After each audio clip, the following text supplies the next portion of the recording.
Hello मेरे 12th के बच्चों, आज हम स्टार्ट करेंगे प्रोबेबिलिटी। और प्रोबेबिलिटी को मैं आपको पार्ट्स में पढ़ाने वाला हूं, जहां पर आप क्लास 12th की पूरी प्रोबेबिलिटी को समझ जाओगे। अब यहां पर प्रोबेबिलिटी के अंदर अगर मैं आपसे आउटकम की बात करूं कि क्या क्या चीजें हैं यहां पर, तो आपका सबसे पहला टॉपिक जो आता है वो आता है कंडीशनल प्रोबेबिलिटी। उसके बाद आपका आता है मल्टीप्लिकेशन थ्योरम ऑन प्रोबेबिलिटी। फिर आपका इंडिपेंडेंट इवेंट हो गया, total law of probability, Bayes theorem, right. और उसके बाद पीडीएफ मतलब प्रोबेबिलिटी डिस्ट्रीब्यूशन फंक्शन जो होते हैं रैंडम वेरिएबल से जो हम बनाते हैं, राइट, उनमें आपको रैंडम वेरिएबल्स की कुछ प्रॉब्लम सॉल्व करनी होती है। दैट्स इट, ये हमारे सिलेबस में जो है, राइट। आज हम बात करेंगे मल्टीप्लिकेशन थ्योरम ऑन प्रोबेबिलिटी की, कंडीशनल प्रोबेबिलिटी की बात करेंगे और साथ ही साथ इंडिपेंडेंट इवेंट्स को समझेंगे और उनके एग्जांपल्स को सॉल्व करेंगे, राइट। तो पार्ट वाइज रहेगा, अराउंड 2 से 3 पार्ट में हम इसको पूरी तरीके से खत्म कर रहे होंगे। अब मेन बात ये आती है कि आपसे अगर मैं बेसिक्स में पूछूं तो प्रोबेबिलिटी का मतलब क्या होता है, आपको ये पता होना चाहिए।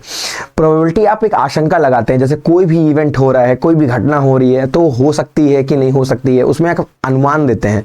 वही तो आपकी प्रोबेबिलिटी हो गई, प्रायिकता हो गई, कितने प्रतिशत चांसेस हैं कि आज बारिश होगी, इंडिया मैच जीतेगी। ऐसे बहुत सारे हैं। आपने टॉस किया, टॉस में आप ही जीतोगे, मतलब अगर आपने हेड चूज किया हुआ है तो हेड आएगा या टेल आएगा, तो इसके परसेंटेज हो गए ना अलग अलग। तो यही आपकी क्या होती है, प्रोबेबिलिटी होती है। प्रोबेबिलिटी की जो फ्रैक्शन वैल्यू होती है वो आपकी कभी भी 0 से छोटी नहीं हो सकती और 1 से बड़ी नहीं हो सकती। फ्रैक्शन वैल्यू प्रोबेबिलिटी की आपकी 0 से 1 के बीच में ही लाई करती है। प्रोबेबिलिटी की वैल्यू कभी नेगेटिव नहीं होती है। परसेंटेज में ये 0 से आपकी 100% के बीच में लाई करती है। ये कुछ बेसिक पॉइंट्स है जो आपको पता होना चाहिए। और प्रोबेबिलिटी की एक बेसिक डेफिनेशन जो सभी को पता होनी चाहिए, अगर मैं आपसे बात करूं, आज आप सारे लगभग बेसिक कॉन्सेप्ट्स को भी सीख जाएंगे। PA इक्वल्स टू आपका होता क्या है, बहुत ही सिंपल सी बात है आपकी, वो favourable outcome upon total number of outcomes. So favourable outcome आपके होने चाहिए number of favourable outcomes, right, number of favourable outcomes divided by total number of outcomes, total number of outcomes. अब मेन चीज ये आती है कि आपको सैंपल स्पेस के बारे में पता होना चाहिए। प्रोबेबिलिटी का जो मेन पार्ट है ना वो सैंपल स्पेस होता है। अगर आपको सैंपल स्पेस की नॉलेज है, इवेंट्स के बारे में नॉलेज है, तो आप फिर प्रोबेबिलिटी के क्वेश्चन में फंसते नहीं हैं। हालांकि मैं आपको सारी चीज बताने वाला हूं आज, अब ध्यान दीजिएगा। अगर मैं आपसे सैंपल स्पेस की बात करता हूं, first of all, right, sample space, हालांकि आपने क्लास 11th में इसे पढ़ रखा होता है, फिर भी मैं आपको एक्सप्लेन कर देता हूं कि सैंपल स्पेस क्या होता है आपका। What do you mean by sample space? So basically sample space is a kind of set. ये आपका सेट होता है जहां पर आप क्या करते हैं, जितने आउटकम्स हो सकते हैं। आउटकम्स का मतलब हुआ क्या, कोई भी घटना घटी तो उसके कितने परिणाम हो सकते हैं, उन्हें हम बोलते हैं आउटकम्स। कितने कितने रिजल्ट आ सकते हैं। जैसे आपने अगर किसी कॉइन को टॉस किया, तो कॉइन को आपने टॉस किया तो उसके कितने रिजल्ट आ सकते हैं, 2 ही तो आ सकते हैं ना, या तो हेड या तो टेल आपका आ सकता है। आपने किसी डाई को रोल कर दिया, लूडो खेलते हो आप, आपने डाई को रोल किया, उसके कितने रिजल्ट हो सकते हैं, 6 रिजल्ट हो सकते हैं, या तो 1 या तो 2 या तो 3। फेस पे उसके जो आएगा क्यूब के फेस पे, वो यही सारे नंबर्स हो सकते हैं 1 से लेकर के 6 तक। तो इन्हीं को बोलते हैं, इन्हीं का जब हम पूरा एक गुच्छा बना लेते हैं, सेट बना लेते हैं, उसी सेट को हम नाम देते हैं सैंपल स्पेस। सैंपल स्पेस आपका एक सेट होता है जिसे हम एस से रिप्रेजेंट करते हैं, कैपिटल एस से, ध्यान रखिएगा, ओके। और इस के अंदर हम एलिमेंट्स को करली ब्रेसेस में रखते हैं एंड इसी एस को हम क्या बोलते हैं, इसी एस में जितने नंबर ऑफ आउटकम्स होते हैं सारे, right, all possible outcomes, all possible outcomes होते हैं इसके अंदर, ये ध्यान दीजिएगा। और इसी के बाद से शुरू होता है मेन काम हमारा। अब जैसे अगर मैं आपसे एक नॉर्मल इवेंट की बात करूं, when a coin is tossed, okay, when a coin is toss, अगर एक कॉइन आपका टॉस कर दिया जाए तब सैंपल स्पेस आपका क्या क्रिएट होगा, ये समझिएगा, राइट। आइए देखिए, इस केस में जो आपका सैंपल स्पेस होता है, आप अगर किसी कॉइन को उछाल रहे हैं, टॉस कर रहे हैं और एक ही बार टॉस कर रहे हैं, तो उस केस में या तो हेड आएगा या तो टेल आएगा। तो आपके पास यहां पर कितने एलिमेंट हो जाएंगे, केवल 2 इस सेट के अंदर, हेड और टेल। अब इसकी कार्डिनलिटी कितनी, मतलब कितने नंबर ऑफ एलिमेंट है, ऐसे कितने रिजल्ट है इसके पास, 2 रिजल्ट हैं, हेड और टेल के। अगर मैं आपसे दूसरी बात करूं सैंपल स्पेस में, कुछ छोटे मोटे सैंपल स्पेस हम समझ लेंगे अच्छे से, right. When 2 coins are tossed, एक ही कॉइन को 2 बार उछाला जाए या 2 कॉइन को 1 बार उछाल दिया जाए, आपकी जो सैंपल स्पेस है वो सेम रहता है। व्हेन 2 कॉइन्स आर टॉस, अब आपके 2 कॉइन क्या कर दिए गए हैं, टॉस किए गए हैं। ऐसे केस में सैंपल स्पेस आपका क्या बनने वाला है, so in that case the sample space is, अब हो सकता है जब आपने कॉइन को उछाला तो हो सकता है कि पहले वाले कॉइन में हेड आ जाए और दूसरे वाले कॉइन में भी हेड आ जाए, ये भी हो सकता है कि आपके पहले वाली कॉइन में हेड आया हो, दूसरे में टेल आ जाए। हो सकता है पहले वाले में टेल है, दूसरे में हेड है, और ये भी हो सकता है कि पहले वाले में टेल और दूसरे वाले में भी टेल आ जाए। इसके बाद आप देखेंगे कोई भी तरीके की आपकी जो भी रिजल्ट है वो आएंगे नहीं, रिपीट कर जाएंगे जो आपने बनाए हैं। तो इस तरीके से सोचना पड़ता है हमें। ओके, सो यहां पर आपके क्या क्या बन सकते हैं सर? हेड हेड हो सकता है, हेड टेल हो सकता है, टेल हेड हो जाएगा, और टेल टेल हो जाने वाला है। ये बात समझिएगा। मैं आपको सैंपल स्पेस इसलिए पहले रिवाइज करा दे रहा हूं ताकि आपको नॉलेज रहे, जब आप क्वेश्चंस को करें कंडीशनल प्रोबेबिलिटी आगे कुछ भी करें तो आपको आइडिया रहे। अगर आपको आता है तो आप स्किप करके सीधे कंडीशनल प्रोबेबिलिटी पे मूव करिएगा। ओके, अब देखिएगा थर्ड पार्ट आपका, अगर आपके 3 कॉइन टॉस कर दिए जाते हैं। Okay, so when 3 coins are tossed, मैं बिल्कुल बेसिक से आपको हर एक चीज बताता चल रहा हूं। कॉइन्स आर टॉस, राइट, अगर 3 कॉइन आपके क्या कर दिए जाएं, टॉस किए जाएं, सो इस केस में आपका सैंपल स्पेस क्या बन जाता है? अब आपके पास टोटल 8 आउटकम्स आएंगे, और मैं बता कैसे पा रहा हूं उसका भी मैं तरीका आपको बताऊंगा कैसे 8 आउटकम्स आ रहे हैं। राइट, हो सकता है पहले आपका तीनों कॉइन में हेड हेड हो जाए, फिर हेड हेड टेल, एंड आपको बस ऐसे ही बनाते चलना है। Right, tail tail tail, and then फिर आपका tail tail head, tail tail head, फिर आपका टेल हेड हेड, फिर आपका head tail head, and then आपका आता है टेल हेड टेल। तो ये टोटल 8 बन जाते हैं आपके यहाँ पर, टोटल 8। अब ऐसा कैसे हुआ? पहले वाले में आपके कितने आउटकम्स हैं? 2 हैं। दूसरे वाले में आप देखेंगे कितने कॉइन्स टॉस किए गए? 2 कॉइन्स। तो पहले वाले में 2 हैं, दूसरे वाले में 2 की पावर 2 कर देना है आपको। अब कितने कॉइन टॉस किए जा रहे हैं? 3 कॉइन टॉस किए जा रहे हैं। और है कितना पहले में आउटकम हमारा? 1 कॉइन 2 आउटकम देता है, 1 कॉइन 2 आउटकम देगा, और 3 कॉइन टॉस किए गए हैं। सो यहां पर कितना हो जाएगा आपका फॉर्मूला? 2 की पावर 3, मतलब 8 आउटकम्स आ जाएंगे। और हमारे लिए नंबर जरूरी है, साथ ही साथ है क्या इसके अंदर आउटकम वो भी जरूरी हो जाता है।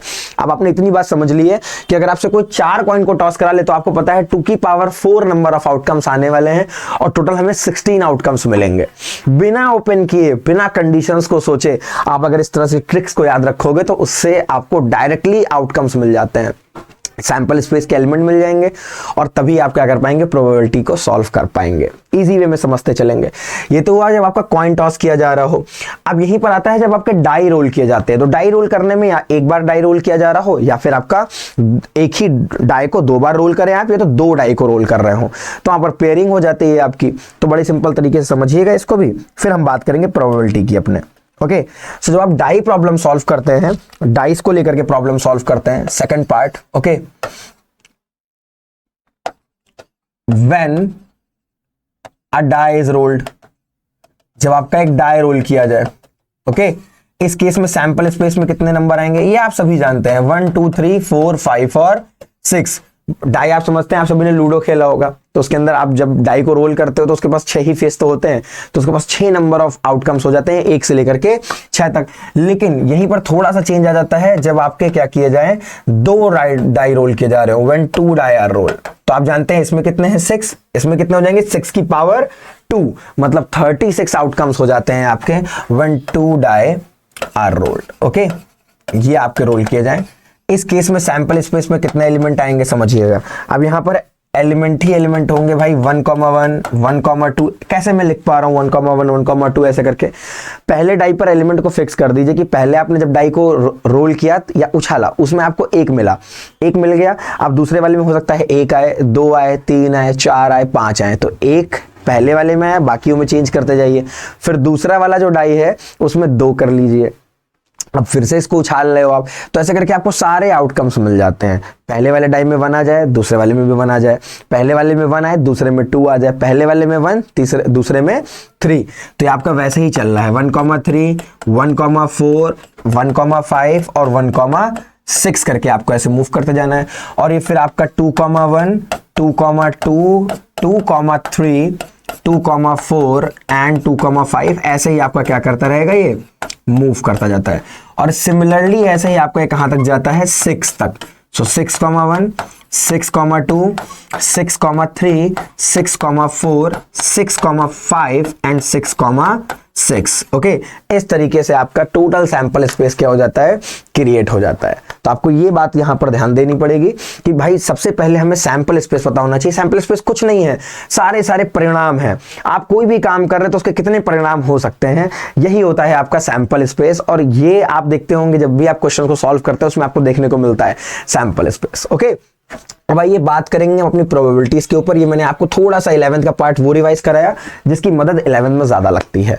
अब बात करेंगे हम सभी कंडीशनल प्रोबेबिलिटी के ऊपर, राइट। समझते हैं आइए कंडीशनल प्रोबेबिलिटी को क्या होता ही है। ये नाम में ही आ रहा है सर, कंडीशन टाइप कुछ समझ आ रहा है, conditional probability, right. Basic topic है हमारा ये, जिसकी मदद से बेस थ्योरम, आपकी टोटल लॉ ऑफ प्रोबेबिलिटी सारी की सारी स्टार्ट हो जाती है यहां से। और इन सब का वेटेज अच्छा है और प्रोबेबिलिटी आसान है। आप इसे टफ समझते हैं ज्यादातर लोग, बट है आसान है। अभी आप समझेंगे, पढ़ेंगे, अभी हम क्वेश्चंस भी सॉल्व करेंगे, एग्जाम्पल भी सॉल्व करेंगे, आपको समझ आएगा। अब कंडीशनल प्रोबेबिलिटी क्या होती है, आइए इसको समझते हैं। कंडीशनल प्रोबेबिलिटी का मतलब क्या होता है, थोड़ा सा ध्यान देते हैं। नाम में आ रहा है सर कंडीशन। कंडीशन का मतलब क्या है, जैसे अभी आप पढ़ाई कर रहे हैं तो पापा ऐसी शर्त रख देते हैं ना, पापा मम्मी हमारे पेरेंट्स कहते हैं कि भाई अगर तुमने इस बार प्री बोर्ड्स में 90 प्लस या अपने बोर्ड्स में 95% से ज्यादा ले आए, 100 आउट ऑफ 100 ले आ रहे हैं आप अगर आप मैथ्स में मार्क्स, तो आपको ये मिलेगा, आपको वो दिया जाएगा, आपको स्कूटी दे दी जाएगी। किसी के पास फोन नहीं तो उनको फोन दे दिया जाता है। तो ऐसे आप कुछ ना कुछ कंडीशन आपके पेरेंट लगाते हैं कि अगर ये हुआ तो ये होगा। मतलब अगर आप 95% से अबव ले आते हैं बोर्ड एग्जाम में, तब आपको स्कूटी मिलेगी, तब आपको बाइक मिलेगी। ऐसा बोला जाता है ना, जब आपको फोन मिलेगा। तो जब ये इवेंट हो जाएगा आपका, जब आप क्रैक कर लोगे, तब आपको ये वाला इवेंट होगा ना आपका, तब आपको चीजें मिलेंगी, तब आपको बेनिफिट्स मिलेंगे। तो कुछ वही चीज है आपकी कि पहले एक इवेंट होगा, अब दूसरा इवेंट हो रहा है, तो उस पर कंडीशंस लग जाती हैं। थोड़ा सा समझेंगे अभी हम लोग कैसे। देखिए, जैसे मैंने कहा आपके पास 2 इवेंट्स हैं। Let we have 2 events. हमारे पास यहां पर 2 घटनाएं हैं, एक ए है, राइट, और एक बी है। इसमें से ए इवेंट आपका क्या हो गया है, पहले ही हो चुका है। मैं ऐसा बताता हूं आपसे कि ए इवेंट आपका हो चुका है, तो ए होने के बाद आपको बताना है कि बी के होने की क्या प्रोबेबिलिटी है। ओके, बी के होने की क्या प्रोबेबिलिटी आपको ये बताना है। मैंने आपसे कहा कि आपके पास 2 इवेंट है, ए और बी। ये 2 इवेंट हैं आपके, इवेंट 1 आपका और इवेंट 2। अब इन दोनों सब इवेंट्स हैं आपके। आपसे बोला जाए अगर ए हो चुका है तो बी के होने की प्रोबेबिलिटी क्या होगी। मतलब अगर मैंने एग्जाम को क्रैक कर लिया, मैंने 95% से बोल ले आए हैं, तो पापा अब स्कूटी देंगे कि नहीं देंगे, उसकी प्रोबेबिलिटी क्या है। फोन देंगे कि नहीं देंगे, इसकी प्रोबेबिलिटी क्या है। तो मतलब एक इवेंट हो चुका है, दूसरे इवेंट होने की प्रोबेबिलिटी क्या होगी। तो आप यहां देख पा रहे हैं एक डिपेंडेबिलिटी आ जा रही है, इवेंट के होने में एक डिपेंडेबिलिटी है यहां पर। मतलब ये वाला इवेंट जो होने वाला है वो पहले वाले पे थोड़ा थोड़ा क्या कर रहा है, डिपेंड कर रहा है। हालांकि भी इंडिपेंडेंट इवेंट समझेंगे हम। अब इसकी प्रोबेबिलिटी को आप समझाओगे कैसे, निकालोगे कैसे आप, तो इसको हम किस तरीके से लिखते हैं समझिएगा। 2 इवेंट है हमारे पास। सो पहला पार्ट आपका बन जाता है PAB, रिप्रेजेंटेशन कह सकते हैं आप, सिंबल कह सकते हैं। इस तरीके से हम कुछ इसे लिखते हैं PAB। अब इसका मतलब क्या होता है, that is occurrence of, right, occurrence of event A when B event already occurred। मतलब A के होने की क्या प्रोबेबिलिटी होगी जब B पहले ही हो चुका है। उसे हम किससे रिप्रेजेंट करते हैं, PAB से। आपको कंफ्यूजन इसमें रहती है PAB और PBA का क्या मतलब है। जब आप PBA की बात करते हैं, PBA की बात करते हो आप, तो इस केस में समझिएगा PBA का मतलब क्या होता है भाई, अकरेंस ऑफ, बहुत ध्यान से समझिएगा, अकरेंस ऑफ जो भी इवेंट ऊपर रहने वाला है उसकी हम अकरेंस का मतलब प्रोबेबिलिटी है, उसका ही सिनोनिम है और कुछ नहीं है, इंग्लिश के वर्ड्स हैं केवल। सो अकरेंस का मतलब probability of happening of A B. अब B के होने की प्रोबेबिलिटी क्या होगी अगर A क्या है, पहले ही हो चुका है। So occurrence of B when A is already occurred, is already occurred, मतलब A क्या है, पहले ही हो चुका है। तो बी के होने की प्रोबेबिलिटी क्या होगी।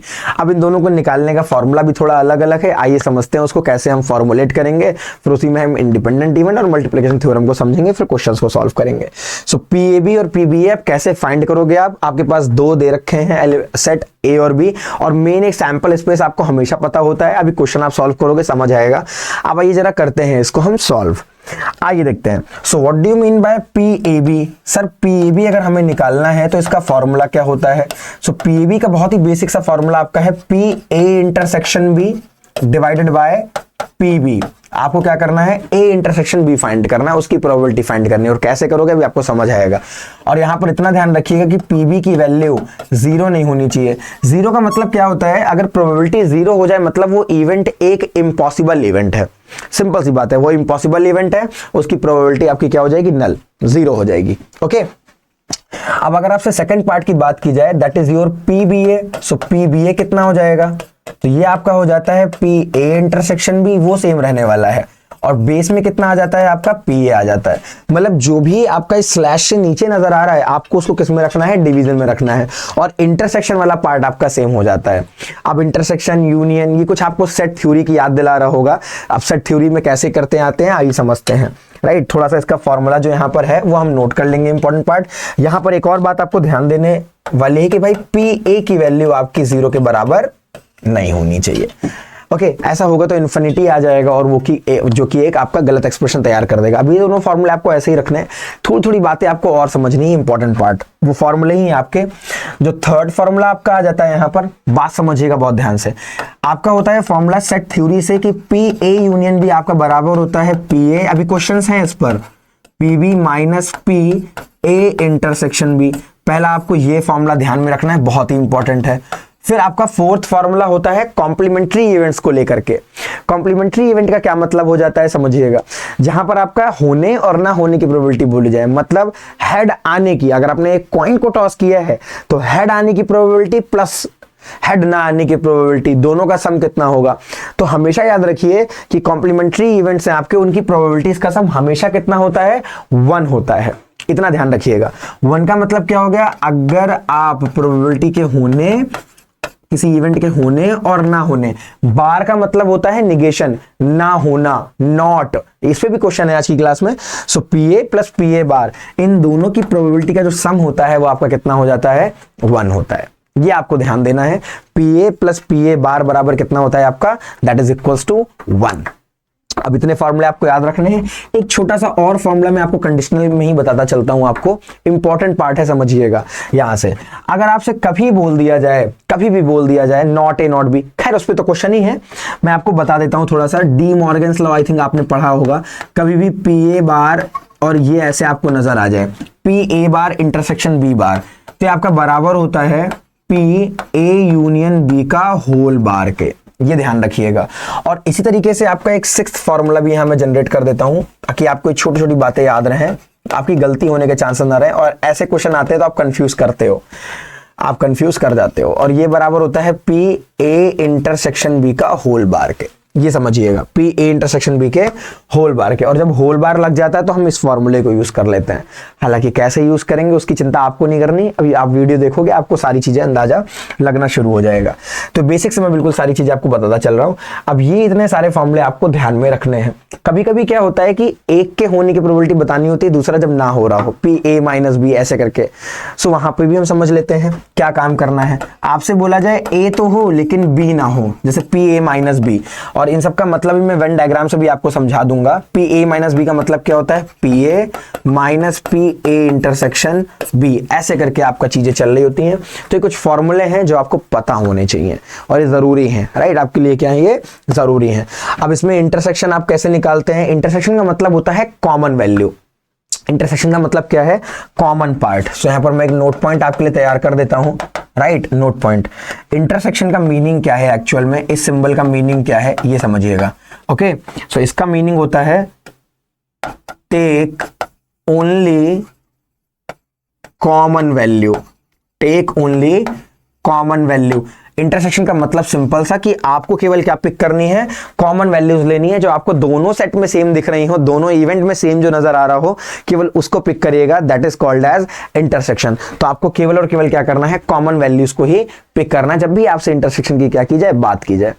अब इतनी इंफॉर्मेशन आपके लिए सफिशिएंट है, ये है कॉन्सेप्ट। अभी हम क्वेश्चन को सॉल्व करेंगे। अब आइए समझते हैं जरा हम इंडिपेंडेंट इवेंट के बारे में। यहीं से हम मल्टीप्लिकेशन थ्योरम ऑफ प्रोबेबिलिटी और इंडिपेंडेंट इवेंट दोनों की तरफ मूव करेंगे। इंडिपेंडेंट से पहले आपको आइडिया होना चाहिए मल्टीप्लिकेशन थ्योरम ऑफ प्रोबेबिलिटी का। मल्टीप्लिकेशन थ्योरम ऑफ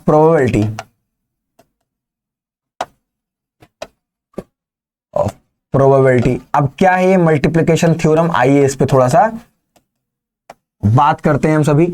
आपसे अगर मैं पूछता हूं कि नॉर्मली आपसे अगर मैं बोलूं कि पी ए बी की वैल्यू क्या आ रही है, तो आप क्या बताते हैं? P sir P A intersection भी आपने बता दिया है और पी भी मिलेगा, क्योंकि बेस में क्या है आपका बी दे रखा है। तो मल्टीप्लिकेशन थ्योरम, अभी आप हंसोगे, नाम इतना बड़ा है लेकिन है कुछ नहीं इसके अंदर, थोड़ी सी चीजें आती हैं, सवाल इसके आते हैं, कैसे आते हैं उनको हम कैसे देख करके समझ पाए वो भी मैं आपको बताऊंगा अभी। अब अगर आपसे पी ए इंटरसेक्शन बी की वैल्यू में पूछूं तो यहां से पी ए इंटरसेक्शन बी कितना आ जाएगा सर? हम मल्टीप्लाई कर देंगे तो आपको यहां से मिलेगा P B into P A B, ये मिल जाएगा। तो एक आपकी इक्वेशन ये तैयार हो जाती है। अगर सिमिलरली मैं आपसे बात करूं,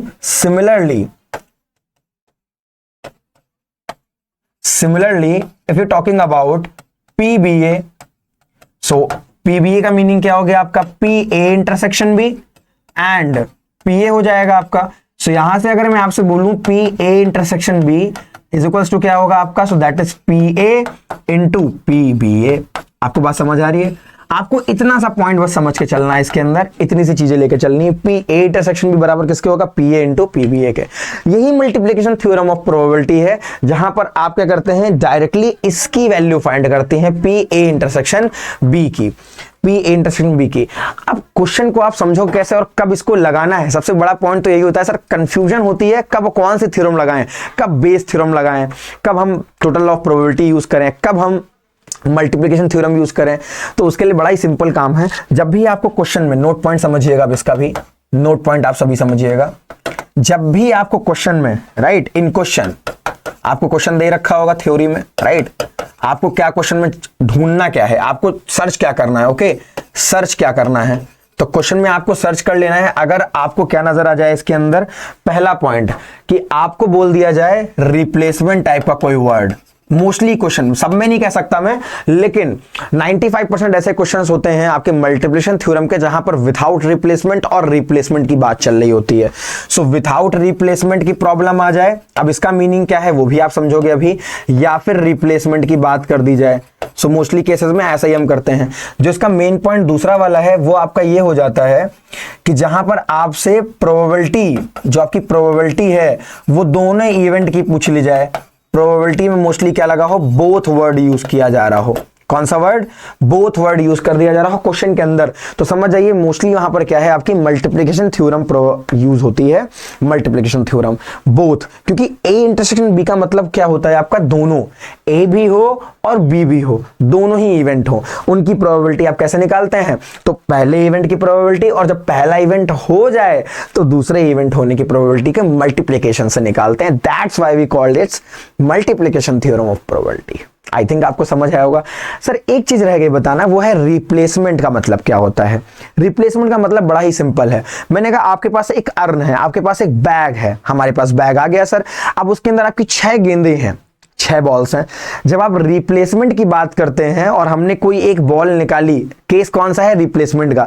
आपने एक बॉल ऐसे निकाली और देखी, अरे ये तो लाल गेंद है और आपको ये नहीं चाहिए, जैसे आपने फिर उसमें रख दी, तो इसको बोलते हैं रिप्लेस कर देना, रिप्लेसमेंट करना। रिप्लेसमेंट का मतलब निकाल करके देखना और फिर उसी बैग में डाल देना, जिसकी वजह से जो बॉल की क्वांटिटी है उस पर कोई फर्क नहीं पड़ता, बॉल पे कोई कमी नहीं आती है। पहले भी 6 गेंदें थी, अब भी कितनी है बैग में, 6 ही बॉल तो है ना। ये आपकी क्या हो जाती है, रिप्लेसमेंट वाली कंडीशन। अगर यही काम हम विदाउट रिप्लेसमेंट में करते तो उसमें क्या होता, बैग तो होता हमारा, बैग के अंदर 6 बॉलें भी, हमारी गेंदें भी, हमने एक बॉल निकाली, ये हमारे काम की है, हमने साइड कर दिया इसे, हमने इसे फिर से इस बैग के अंदर इनपुट नहीं किया। अब बैग के पास कितनी बॉलें बची हुई हैं, 5 गेंदें बची हैं, 5 बॉल्स हैं। अब आप जब दूसरी बॉल भी निकाल लोगे, अब कितनी बची आपकी, 4 बॉलें बचेंगी, 6 थी, एक निकल गई 5, दूसरी निकल गई 4। तो आप देख रहे हो क्वांटिटीज में क्या आ रहा है, धीरे धीरे कमी आ जा रही है आपकी। और ये किस में आता है आपका, जब आप विथआउट रिप्लेसमेंट यूज करते हैं। चिंता की बात नहीं, भी क्वेश्चन हम सॉल्व करेंगे इस पर, आपको और अच्छे से समझ आएगा। आइए एक लास्ट पॉइंट की बात कर लेते हैं, that is independent event. Okay, इसी में बात करते हैं हम इंडिपेंडेंट इवेंट की, फिर क्वेश्चंस हैं। देखिए इंडिपेंडेंट इवेंट इसी से बनकर के निकलता है और आपको यहीं पर समझना है इंडिपेंडेंट इवेंट के बारे में। ओके, देखिएगा ध्यान से, इंडिपेंडेंट इवेंट आपका क्या होता है। ओके, इंडिपेंडेंट इवेंट बहुत ही सिंपल सा केस है इंडिपेंडेंट इवेंट का, आराम से आप समझ जाएंगे, इसी से बन के निकलता है। देखिए अगर कोई इवेंट इंडिपेंडेंट है, मतलब दोनों की डिपेंडेंसी नहीं है, तो वहां पे कंडीशनल प्रोबेबिलिटी लगाने का कोई मतलब है क्या, आप बताओ। इंडिपेंडेंट है दोनों के दोनों, तो कोई ही भी कंडीशन उन दोनों को आपस में रिलेट करेगी ही नहीं। तो वहां पर आप नॉर्मल प्रोबेबिलिटी यूज करते हैं, कोई कंडीशन नहीं लगने वाली। आप पढ़ाई कर रहे हैं, आपका फ्रेंड पढ़ाई कर रहा है, उसमें आप दोनों का कोई संबंध नहीं है, वो अपने लिए कर रहा है और इधर आप अपने लिए कर रहे हो, तो उसके रिजल्ट, उसका जो भी रिजल्ट होगा उससे आप पे फर्क नहीं पड़ेगा, आपका रिजल्ट उससे बेहतर नहीं होगा या कम नहीं होगा उससे, राइट। तो इंडिविजुअल वर्क कर रहे हैं हमने यहाँ पर, तो जब भी इंडिविजुअल इवेंट परफॉर्म होते हैं तो वहां पर आप इंडिपेंडेंट इवेंट की कंडीशन लगाते हैं। और वो कंडीशन क्या है कि इस केस में आपका अगर ए और बी क्या है, इंडिपेंडेंट है, तो पी ए बी की वैल्यू पी ए के बराबर होती है और पी बी ए की वैल्यू पी बी के बराबर हो जाती है। ये ध्यान रखिएगा फॉर इंडिपेंडेंट इवेंट, इतनी सी बात आपको ध्यान रखनी है कि वहां पर सर कंडीशनल प्रोबेबिलिटी का कोई मतलब नहीं रह जाता है, नॉर्मल प्रोबेबिलिटी की तरह ही कंडीशनल प्रोबेबिलिटी एक्ट करती है, हमें ये बात समझनी होगी। आपको आइडिया लगा इतना। अब यहीं से आपकी ये प्रॉब्लम जो होती है थोड़ी सी और सुधर जाती है और यहां से आपको एक फॉर्मूला देखने को मिलता है और वही इंपॉर्टेंट फॉर्मूला है आपका, जो मेन फॉर्मूला हम बोल सकते हैं कि यहां से आपका पी ए इंटरसेक्शन बी बराबर हो जाता है P A into P B A आप करते हो, लेकिन अब पी बी ए की वैल्यू क्या हो चुकी है, बी हो चुकी है, तो आप यहां पर पी बी ही यूज कर लेते हैं and that is the condition, that is the important और main condition for independent event. By you can check the events कि वो आपके इंडिपेंडेंट है कि नहीं है, कैसे है, इंटरसेक्शन की प्रोबेबिलिटी निकालिए और अगर ये उनके अलग अलग मल्टीप्लिकेशन के बराबर आ जाता है, सो दैट मीन कि आपके इवेंट्स कैसे हैं, they are independent to each other. Okay, मैं वन शॉट में आपको सारी चीजें समझाने की कोशिश कर रहा हूं, कहीं कोई डाउट लगे तो आप कमेंट करेंगे, उसका मैं रिप्लाई करूंगा आपको। ओके, और आप हमसे कनेक्ट हो सकते हैं टेलीग्राम ग्रुप के साथ भी, जिसका जो लिंक है, आपका यूजर नेम है दैट इज मैथिट ऑफिशियल, @मैथिट ऑफिशियल। आप जैसे डालेंगे टेलीग्राम पे आपको मिल जाएगा मैथ्स विद सूरज सर, वो चैनल हमारा ही है। तो आप उस पर जो भी आपके डाउट्स एंड क्यूरीज हैं उसको आप सेंड करोगे, उस पर मैं रिप्लाई करूंगा आपको और सोल्यूशन भी आपको सेंड करेंगे। उसी पे आप जैसे शीट्स हैं, मटेरियल्स हैं, स्टडी मटेरियल्स है, वो भी आपको मिलता जाएगा। ओके, चलिए ये बातें आपको समझ आ गई हैं कि भाई इंडिपेंडेंट इवेंट होगा तो कंडीशन क्या है कि आपके इवेंट्स की निर्भरता खत्म हो चुकी है। अब इवेंट आपका जो कंडीशनल पे हो रहा था वो नॉर्मल इवेंट के क्या है, बराबर है, आपस में कोई रिलेशन नहीं है। एक प्रॉब्लम आप सॉल्व कर रहे हैं, एक प्रॉब्लम रमेश सॉल्व कर रहे हैं, दोनों में कोई रिलेशन नहीं है, आपका अलग प्रोबेबिलिटी का वैल्यू आएगा, इनका अलग आएगा। अगर आप संबंध भी बनाने की कोशिश करेंगे तो नहीं आएगा, वो नॉर्मली आपके नॉर्मल इवेंट्स के बराबर ही वैल्यू देगी, P A B P A के बराबर ही आपको मिलेगा। आई थिंक सो इतना इनफ है, आप समझ गए होंगे। अब थोड़ा बहुत जो कॉन्सेप्ट में आपको मिस्टेक लग रहा है या आपको थोड़ी सी प्रॉब्लम आ रही है जहां पर, आइए उसको हम क्वेश्चंस की मदद से क्या करते हैं, दूर करते हैं, एग्जांपल्स की मदद से दूर करते हैं, समझते हैं। आइए कुछ बेसिक एग्जांपल पहले हम लेंगे, आपकी ही टेक्स्ट बुक से, आपकी टेक्स्ट बुक से एनसीईआरटी और एमएल अग्रवाल जो आपकी टेक्स्ट बुक से, उन्हीं के क्वेश्चंस हैं, बेसिक से बिल्कुल समझेंगे। और नेक्स्ट लेक्चर जो आपको मिलेगा इसका, अब हम उसमें आगे टोटल लॉ ऑफ प्रोबेबिलिटी और बेस थ्योरम पे आपको समझाएंगे, उस पर भी आपको थोड़ा सा मास्टरी कराएंगे। अब आइए समझते हैं कि थोड़ा सा कंडीशनल प्रोबेबिलिटी कैसे सॉल्व कर सकते हैं। सो फर्स्ट पॉइंट, आपको फाइंड क्या करना है, सर हमें फाइंड करना है P A B, formula mind में लाइए। सर फॉर्मूला याद हो गया है, P A intersection B divided by P B करना है, आपको करना है ना इतना। अब आपसे बात की जा रही है पी इंटरसेक्शन बी और पी बी की, और पी ए बी निकालना है। क्या उनकी वैल्यूज हमें दे रखी हैं, तो क्वेश्चन तो इजी है या बेसिक है, आपको केवल क्या करना है, वैल्यूज को रखना है। पी ए इंटरसेक्शन बी कितना है, सर 4/13 है, रख दीजिए। पी बी कितना है, सर 9/13 है, रख दीजिए। वैल्यू कैंसिल हो गई, आपका आंसर क्या आ गया, 4/9। बस ये आपका क्या हो गया आंसर, कुछ नहीं करना है, ये आपका क्या आ गया आंसर। ये तो बेसिक क्वेश्चन हुआ आपका, एमसीक्यूज में मिल जाते हैं। ऐसे क्वेश्चन मैं बोलूं तो नहीं भी आते हैं भाई, कैसे आते हैं भी, आगे हैं आपके टफ क्वेश्चंस भी हैं। ओके समझिएगा। अराउंड 10 क्वेश्चंस हैं, हम अच्छे से समझेंगे। अब आइए देखते हैं एक नेक्स्ट क्वेश्चन जो कि एक वर्ड प्रॉब्लम में है। इसमें सबसे पहले काम हमें सैंपल स्पेस बनाना होता है। जब हम सैंपल स्पेस बना लेते हैं तो उसके बाद हम वर्क करना शुरू करते हैं, चीजों को सॉल्व करना शुरू कर देते हैं। तो the question says that a family has 2 children. A family has 2 children. What is the probability that both the children are boys given that at least one of them is a boy? वो बात तो खत्म ही। पहले main event क्या है कि एक परिवार है और उसके पास 2 बच्चे हैं। अब 2 चिल्ड्रन है उसके पास, तो उसकी क्या सैंपल स्पेस बनेंगे, पहले आइए इस पर बात करते हैं। सैंपल स्पेस की बात करनी बहुत ज्यादा जरूरी है। आप बनाना अगर इसको सीख गए हैं तो आपको प्रोबेबिलिटी आ चुकी है, फिर बहुत दिक्कत नहीं होगी। और मैं इसलिए भी इस पे फोर्स कर रहा हूँ सैंपल स्पेस बनाने के लिए, क्योंकि जब आप पीडीएफ पढ़ते हैं probability distribution function random variable का, वहां पे बनाना पड़ता है और वो क्वेश्चन आते हैं। आप समझिएगा जरा, अगर सैंपल स्पेस की बात करें आपसे, तो एक फैमिली के पास 2 चिल्ड्रन हैं। अब 2 चिल्ड्रन के कितने फेवरेबल आउटकम हो सकते हैं समझते हैं। आइए, हो सकता है कि दोनों चिल्ड्रन आपके क्या हो, बॉय हो, मतलब एक यंगर होगा, एक ओल्डर होगा, भाई एक बड़ा होगा और एक छोटा होगा, राइट। तो दोनों ही आपके क्या हो सकते हैं, बॉय बॉय हो सकते हैं। हो सकता है पहला बच्चा जो हो, पहला चिल्ड्रन जो हो, first children that is boy and the second is girl.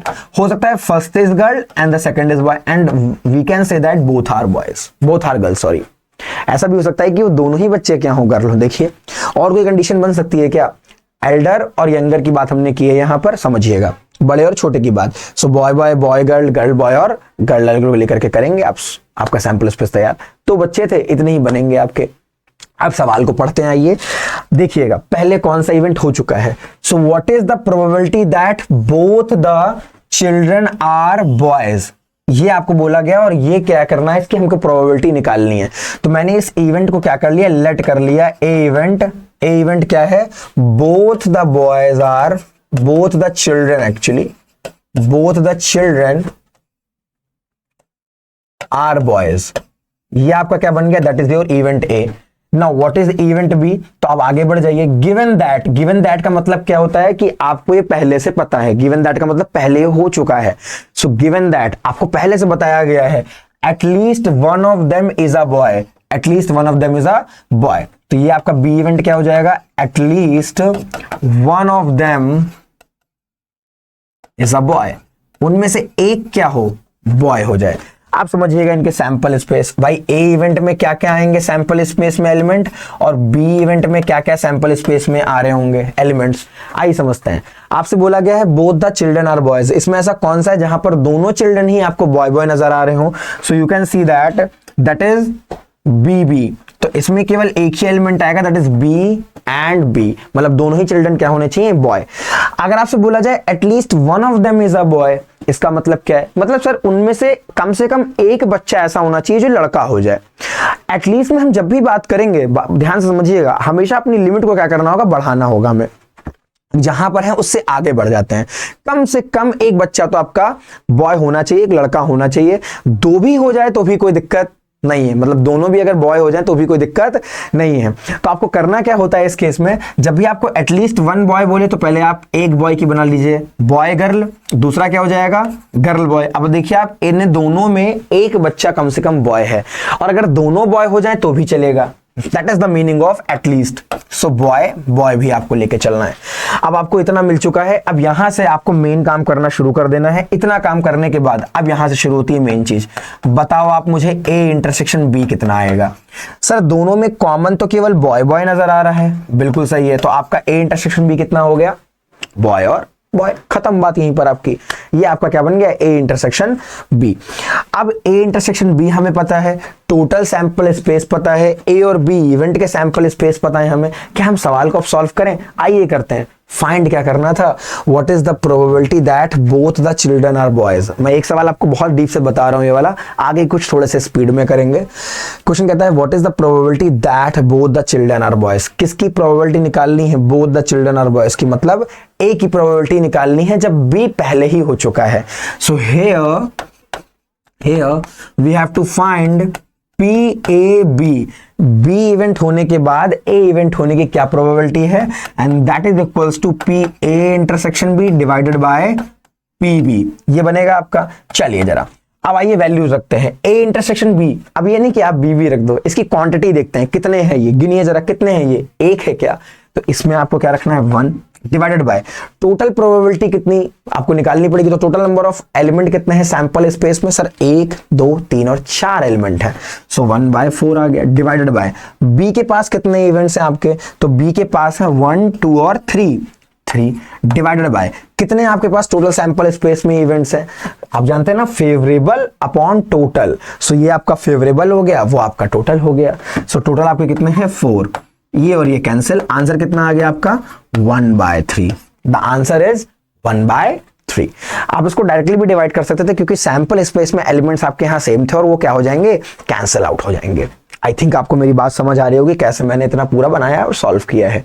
कहीं कोई डाउट लगे टेलीग्राम ग्रुप पे मैसेज करें आप, और साथ ही साथ कमेंट्स भी कर सकते हैं यूट्यूब पे, कोई दिक्कत नहीं, तुरंत आपको रिप्लाई मिलेगा। Now the next question is 10 numbered card है आपके, मतलब 10 आपके पास न्यूमेरिक कार्ड है जहां पर 1 से लेकर के 10 तक वैल्यू रखी गई और इनको प्लेस कर दिया गया है एक बॉक्स के अंदर और मिक्स कर दिया गया है बहुत अच्छे तरीके से, थॉरोली का मतलब बहुत अच्छे तरीके से मिक्स कर दिया गया है। And then one card is drawn randomly, और उसमें से एक कार्ड को रैंडमली निकाला गया। If it is known that, अब देखिए जो चीज आपको क्वेश्चन में पता चल जा रही है, पहले से ही पता है, इट इज नोन दैट कि वो कार्ड पहले से ऐसा है या वो चीजें हैं, तो मतलब वो इवेंट हो चुका है और उसको हमें डिवाइड में रखना है। उसको किस में रखना है, डिवाइड में। So if it is known that the number on the drawn card is more than 3, number क्या है उस पर 3 से ज्यादा है, व्हाट इज द प्रोबेबिलिटी, ये निकालना है, इज एन इवन नंबर, इसकी प्रोबेबिलिटी निकालनी है। तो मैंने फिर से ए इवेंट ले लिया, इवन नंबर के लिए, even number on card, okay, and we have event B, and event B कितना हो जाएगा आपका, known that the number on the card is more than 3, number is more than 3।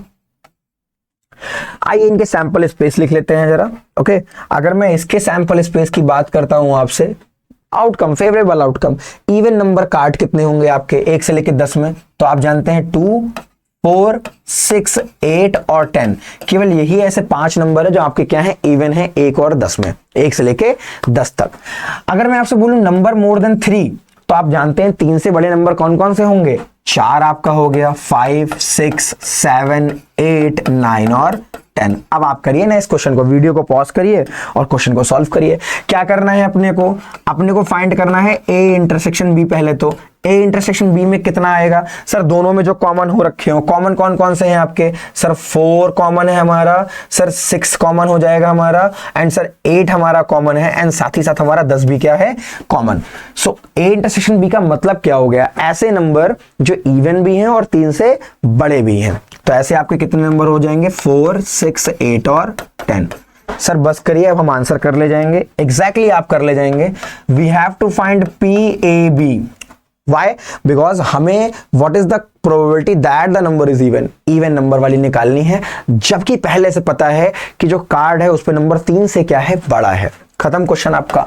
So PA intersection B and divided by PB। देखिए ना, अब A intersection B में कितने number हैं, 1 2 3 4, टोटल कितने होंगे आपके पास, 10।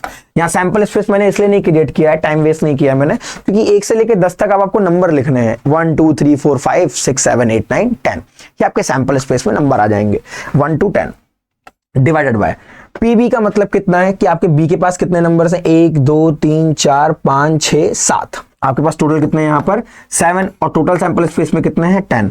आपने कट किया वैल्यू और आंसर कितना आ रहा है 4/7, दैट्स इट, ओवर। और वैल्यू आप देखोगे हमेशा 1 से छोटी आएगी आपकी, 0 से बड़ी और 1 से छोटी। Numeric value, fraction value, probability की हमेशा आपकी इसी बीच में लाई करती है। क्या हम तैयार हैं नेक्स्ट क्वेश्चन को सॉल्व करने के लिए? सो द नेक्स्ट क्वेश्चन, आपको मैं कुछ चीजें यहां पर सेल्फ भी करने के लिए दूंगा, जो आपको करनी है, आपको मैं हेल्प करूंगा, राइट, लेकिन कैलकुलेशंस आपको करनी होंगी। In the next question we have a die is thrown twice and the sum of the number appearing is observe to be 6। मतलब एक डाई को उछाला गया और ये पता चल गया कि उस पर जो नंबर आ रहा है वो अपीयर हो रहा है, और वो उन नंबर्स का अगर आप सम करते हैं, एक डाई को 2 बार उछाला गया है और उन नंबर का अगर आप सम करते हैं तो आपको वैल्यू कितनी मिल जाती है, 6 मिल जाती है। सर अगर डाई 2 टॉस किए जा रहे हैं तो हम इतना जानते हैं कि सैंपल स्पेस में एलिमेंट कितने हो जाते हैं, 36 टोटल। आप जानते हैं ना वो 1,1 जो भी मैंने स्टार्टिंग बताया आपको, और वही इंपॉर्टेंट है, सैंपल स्पेस वाला पॉइंट है। 1,1 2,2 3, राइट, 1,3 1,4 ऐसे करके 6,6 तक जाते हैं।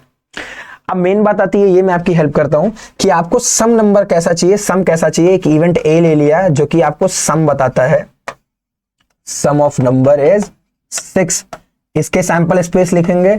और एक बी इवेंट आएगा जो आपसे पूछ रहा है किसकी, what is the conditional probability that the number 4 has appeared at least once, कि जो आपका 4 है वो एटलीस्ट एक बार तो आना ही चाहिए, अगर एक बार से ज्यादा भी हो जाए तो भी कोई दिक्कत नहीं है। चलिए, 4 हैज अपीयर्ड एटलीस्ट वंस। अब तक आप लोगों ने आंसर कर दिया है, मुझे पता चल गया है, राइट।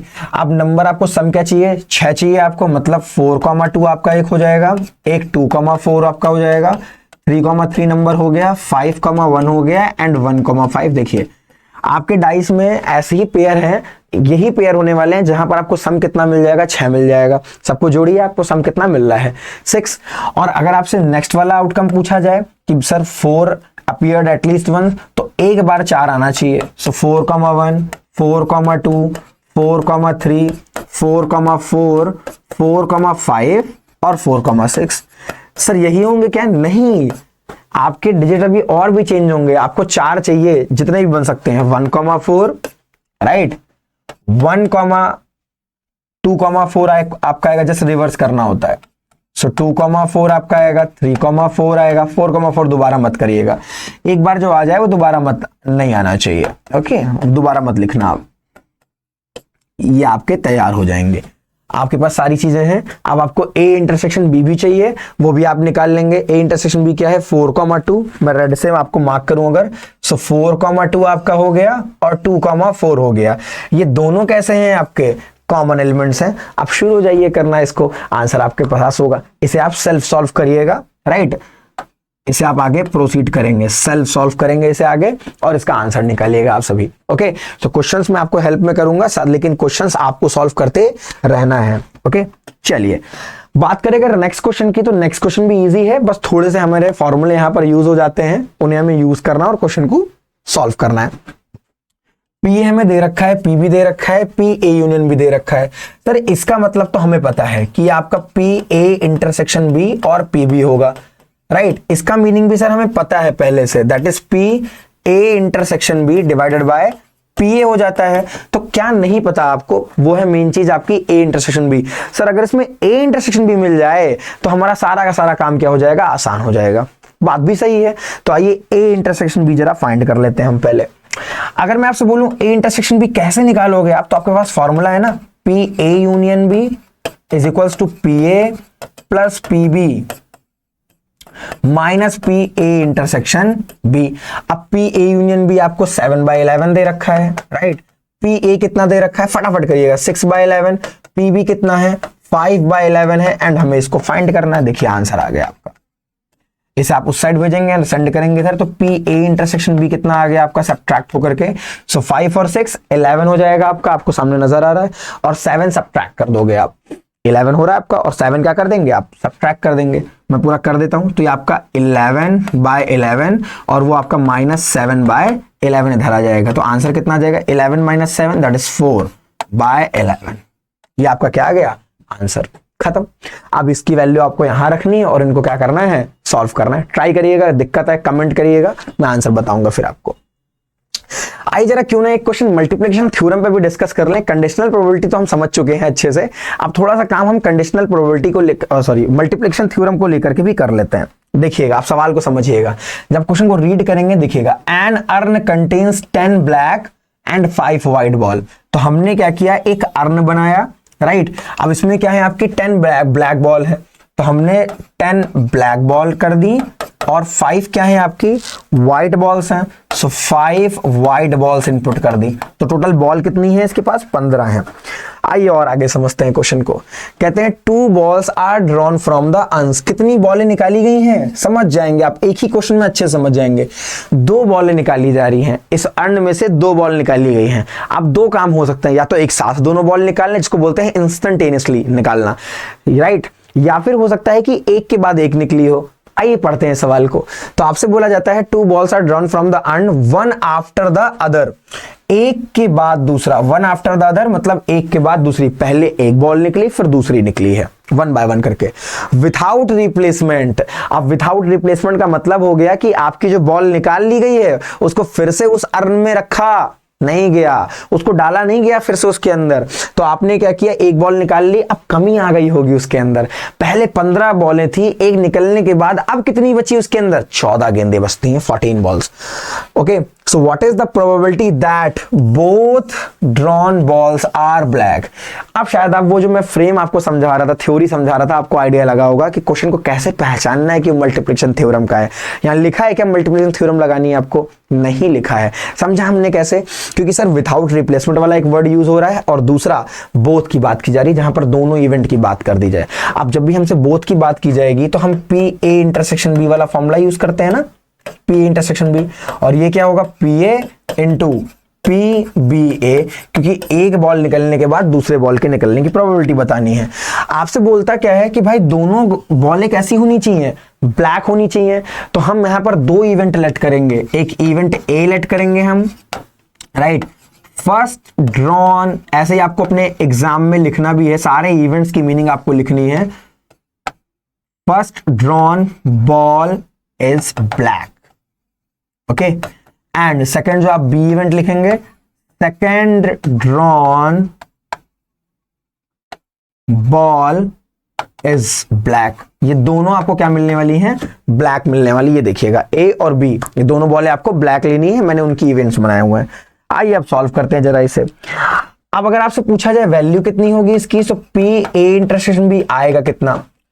पहली जब बॉल निकाली जा रही है तो क्या कोई और इवेंट हो रहा है इसमें, नहीं हो रहा है। तो मैं अगर आपसे बोलूं कि 10 ब्लैक और 15 व्हाइट बॉल में से एक ब्लैक बॉल निकलने की प्रोबेबिलिटी क्या होगी, तो आप कहोगे सर फेवरेबल आउटकम कितने हैं, मतलब कितनी ब्लैक बॉलें हैं, 10 ब्लैक बॉल्स हैं, और टोटल कितनी बॉल्स हैं यहां पर, 15। फेवरेबल अपॉन टोटल, आप ही पढ़ते आ रहे हैं क्लास 10 से और आपको ये चीजें पता है इतनी, ओके, इनटू पीबीए का क्या मतलब है, ये मेन चीज है यहां पर। अब आपने विथआउट रिप्लेसमेंट किया है, जब आप दूसरी बॉल को निकालने जा रहे होंगे तो अब एक ब्लैक बॉल कम हो गई आपकी। अब ब्लैक बॉल बची कितनी है आपकी, तो आपके पास 10 थी, एक आपने निकाल दी, कितनी बची, 9 ब्लैक बॉल बचती हैं। टोटल कितनी बॉल अब हमारे पास बची हुई है अर्न के अंदर या बैक के अंदर, तो पहले 15 थी, एक निकलने के बाद अब कितनी रह गई होंगी, 14 रह गई होंगी। ये इसकी वैल्यू है और ये इसकी वैल्यू है, चेक करिए और बताइए मुझे, कहीं भी जहां भी दिक्कत लगे आपको बताएं, मुझे एक्सप्लेन करें आप, राइट। अब देखिए कहीं आपको कोई दिक्कत नहीं लगेगी, अगर लगे तो कमेंट करिएगा। अब यहां से आप इसको सॉल्व कर लीजिए। देखिए 3 से कैंसिल हो रहा है आपका 3, यहां पर कितना आ जाएगा 5, ये कट करेंगे आपका 2 आ जाएगा, ये कट करोगे आप तो यहाँ 7 आ जाएगा। सर हमारे पास आंसर भी आ गया, पी ए इंटरसेक्शन बी बराबर 3/7। सो 3/7 इज द राइट आंसर, ये आपका करेक्ट आंसर हो जाता है। ओके, तो क्वेश्चंस को सॉल्व करना बहुत ज्यादा जरूरी हो जाता है और वो आप साथ में करते रहेंगे तो ज्यादा बेस्ट रहेगा। नेक्स्ट क्वेश्चन आपसे बात की जा रही है, अ डाइस थ्रोन। कुछ ही क्वेश्चंस रखेंगे हम और कुछ क्वेश्चंस मैं आपको करने के लिए भी प्रोवाइड करूंगा, और ये पीपीटी आपको भी मैं चैनल बता दूंगा, टेलीग्राम चैनल, उस पे आपको मिल जाएगी। So a die is thrown if E is the event, the number appearing is a multiple of 3। आपके पास ई इवेंट क्या है सर, जो नंबर होना चाहिए मल्टीपल ऑफ 3 होना चाहिए, और उछाला क्या गया है, die, multiple of 3। Multiple of 3 की अगर मैं बात करूं तो 2 ही आ सकते हैं एलिमेंट, 3 और 6। आप समझते हैं एक डाई में 6 ही नंबर है और मल्टीपल ऑफ 3 का मतलब 3 का गुणनफल हो। सो ऐसे 3 और 6 आपके आएंगे। एफ इवेंट क्या हो जाएगा आपका, अगर मैं देखूं आपसे बोला जाता है the number appearing is even number. तो इवन नंबर क्या होते हैं आपके, 2, 4 और 6 एक डाई के पास, खत्म। आपसे पूछा जा रहा है whether E and F are independent और नॉट। अब ये प्रॉब्लम किसकी है, आपकी इंडिपेंडेंट इवेंट की है। देखिएगा ध्यान से, whenever we talk about independent event, so we know that PE intersection F would be equals to PE into normally PF के बराबर होना चाहिए। That is the main condition for checking the events whether it is independent or not। वो independent है कि नहीं है, स्वतंत्र है कि नहीं है इवेंट, या अस्वतंत्र इवेंट है, उनको जानने के लिए हम क्या करते हैं, इस वाले पर्टिकुलर एक्सप्रेशन का यूज करते हैं। अब आइए बड़े आराम से क्वेश्चन को सॉल्व करते हैं। आपको इधर LHS सॉल्व करना होगा और RHS सॉल्व करना होगा। अगर दोनों ही आपके क्या आ जाते हैं, सेम आ जाते हैं, तो मतलब इवेंट कैसा है, इंडिपेंडेंट। और अगर सेम नहीं आते हैं तो इवेंट कैसा हो जाएगा आपका, डिपेंडेंट। PE इंटरसेक्शन F का मतलब क्या हो गया, जरा देखिए दोनों में कितनी ही एलिमेंट्स आपके सेम हैं। तो इंटरसेक्शन आप करने जाओगे तो आपको एक ही एलिमेंट 6 क्या मिलेगा, सेम मिल जाएगा। तो टोटल सैंपल स्पेस में एलिमेंट कितने होंगे, अगर मैं S की बात करूं तो 1 2 3 4 5 और 6, इतने सारे होंगे। कर दीजिए। तो P इंटरसेक्शन F कितना हो जाएगा सर, एक हमारे पास फेवरेबल है और टोटल हमारे पास कितने हैं, 6। तो इसकी प्रोबेबिलिटी कितनी हो गई आपकी, 1/6। अब इसकी प्रोबेबिलिटी क्या होगी, PE की। सो PE की वैल्यू का मतलब है कि आपको कितने फेवरेबल आउटकम हैं, 2 हैं आपके पास। टोटल कितने हैं, 6 इनटू PF का मतलब क्या है, कितने फेवरेबल आउटकम हैं, 3 है सर। टोटल कितने हैं, 6। अगर हम देखें तो ये आपका कैंसिल होगा, 3 मिल जाएगा, ये आपका कैंसिल होगा। सो यहां से रिजल्ट कितना आया, 1/6। यहां से भी रिजल्ट कितना है, 1/6। तो आप कह सकते हैं सर यहां पर LHS और RHS आपस में क्या है, इक्वल। और अगर LHS और RHS आपस में इक्वल हैं सो हम क्या बोलेंगे ऐसे इवेंट्स को, दैट मीन इसका क्या मतलब हो गया, event E and F are independent event, मतलब उनका आपस में कोई संबंध नहीं है। ये इवेंट कैसे हो गए आपके, इंडिपेंडेंट इवेंट्स हो जाने वाले हैं। आई थिंक आपको आइडिया लगा होगा काफी चीजों का, आप समझ पाए होंगे क्वेश्चंस को अच्छे से। ओके, सो ये बेसिक पॉइंट्स है। आज की क्लास में आपने क्या समझा, कंडीशनल प्रोबेबिलिटी पे क्वेश्चन समझ लिया अच्छे से। देखिए कॉन्सेप्ट पढ़ना तो जरूरी है ये, लेकिन साथ में अगर उसके एक एग्जाम्पल भी आपको मिल जाए तो कॉन्सेप्ट बिल्कुल मजबूत हो जाता है हमारा। ओके, और ये काम आपको करते रहना है। जब भी किसी भी कॉन्सेप्ट को आप बुक से भी रिवाइज करते हैं, कहीं भी वीडियोस देखते हैं, तो उसका एक एग्जाम्पल, 2 एग्जाम्पल जरूर करें। कुछ देखें आप और कुछ आप सॉल्व करें खुद से। एक और बात, YouTube पे मोस्टली क्या होता है, हम वीडियोस देख करके काम चलाते हैं कि भाई वीडियो लगा ली है, काम करते जा रहे हैं, खाना खाते जा रहे हैं, चीजें करते जा रहे हैं और देखते जा रहे हैं। इससे आपको नहीं आने वाला। जब भी आप किसी भी वीडियो को देखें, किसी भी चैनल की वीडियो को देखें, कोशिश करें कि उसके ही 2-3 सवाल आप खुद भी लगाएं। जब तक कि आप हैंड रिटन प्रैक्टिस नहीं करते हैं, एग्जाम में परफॉर्म नहीं कर पाएंगे। एग्जाम की परफॉर्मेंस के लिए क्या इंपॉर्टेंट है कि आप खुद से भी क्या करें, उसको प्रैक्टिस करें। और जब आप खुद से प्रैक्टिस करते हैं तो कुछ गलतियां करेंगे, फिर उसको इंप्रूव करेंगे, फिर परफेक्शन की तरफ बढ़ते जाते हैं हम। उससे कभी गलती नहीं होती एग्जामिनेशन के अंदर, पहले ही कर चुके हो, पहले ही सीख चुके हो आप। ओके, सो कोशिश करिएगा कि जो कुछ क्वेश्चन मैं आपको दे रहा हूं अभी, 4 to 5 क्वेश्चंस आपको मिलेंगे यहां से, राइट। इनको आपको क्या करना है, सेल्फ सॉल्व करना है। 4 to 5 क्वेश्चन है आपको और इन्हें आपको सेल्फ सॉल्व करना। और मैं हर क्लास में लगभग आपको, अगर 5 सवाल मैंने किए हैं तो उतनी ही मेहनत आपको भी करनी है, 5 क्वेश्चंस आपको भी सॉल्व करने हैं। और ये आपको मिल जाएगी PPT। मैं आपको एड्रेस बता देता हूं फिर से, ये आपको PPT मिल जाएगी, ये जो हमारा जो टेलीग्राम चैनल है, राइट, टेलीग्राम चैनल पर। ओके, ये आपको मिलेगी @ मैथड ऑफिशियल। जैसे आप सर्च करेंगे टेलीग्राम पे आपको मिल जाएगा मैथड ऑफिशियल। जैसे आप सर्च करोगे @ मैथड, ओके, आपको वहां पर टेलीग्राम ग्रुप मिलेगा, maths with Suraj sir. And then उस पर आप क्या कर सकते हो, इसको एक्सेस कर लोगे और यहाँ पर जो भी आपको 4 to 5 क्वेश्चंस दिए गए हैं, इन्हें आप क्या करेंगे, सेल्फ सॉल्व करेंगे। इन केस आपको डाउट आता है, सेंड करिए आप प्रॉब्लम, कोई और भी डाउट है आप प्रॉब्लम सेंड करिए, मैं आप उसका आंसर करूंगा आप सभी को। सो आई थिंक आपको अब बेसिक्स चीजें समझ आ गई होंगी, जहां पर हमने 3 पार्ट कवर किया है। अब नेक्स्ट क्लास में जब हम बात करेंगे आपसे क्लास 12th को लेकर के, तो वहां पर हम बात करेंगे बेस थ्योरम की। और बेस थ्योरम मतलब अपने आप में ही एक बड़ा सा टॉपिक है, उसके क्वेश्चंस को सॉल्व करना और समझना इंपॉर्टेंट है। So that was all for today guys. अच्छे से पढ़ाई करते रहिए, बढ़िया परफॉर्म करते रहिए एग्जाम में, वीडियोस देख के काम नहीं चलाना है, प्रैक्टिस भी करनी है। मिलते हैं फिर से इसी एनर्जी के साथ। आज की क्लास में इतना ही।